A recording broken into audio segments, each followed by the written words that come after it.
আসসালামু আলাইকুম। বর্তমানে আমি অবস্থান করছি মানিকগঞ্জ জেলার সদর থানার মকিমপুর গ্রামে। তো এখানে আমার একটা জিনিস এখানে এসে দেখতে সত্যি অসাধারণ। অনেকগুলো পেঁপে একটা গাছে, এখানে পেঁপে আছে পাশেই, অনেক বড় বড় পেঁপে। আর পাশেই আরও পেঁপে গাছ আছে, বাট ছোট ছোট। আর এখানে সিম গাছ, পাশেই ভুট্টা ক্ষেত।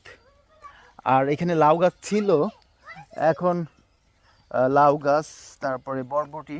বাট এখন তো লাউয়ের সিজন, শীত শেষ হয়ে যাচ্ছে, তো সেই জন্য লাউ তেমন একটা নাই, শেষ হয়ে গেছে। বেগুন গাছ, অজস্র বেগুন ধরে আছে গাছে, বাট মনে হয় দাম নাই। আমি তো জানি না, অনেক বেগুন, বেগুন গাছে অনেক বেগুন, অনেক বেগুন, কিন্তু কেউ ছিটতেছে না, হয়তোবা দাম নাই সেজন্য। পাশে টমেটো। তো গ্রামীণ পরিবেশ সত্যি অনেক সুন্দর। আমরা এখন যারা শহরে থাকি তাদের কাছে হয়তোবা, আর যারা গ্রামে থাকে না, টমেটো গাছ এখানে অনেক টমেটো ধরে আছে, তোলে না এখন। ফার্স্টে যখন দাম বেশি থাকে তখন সবাই যত্ন নেয়।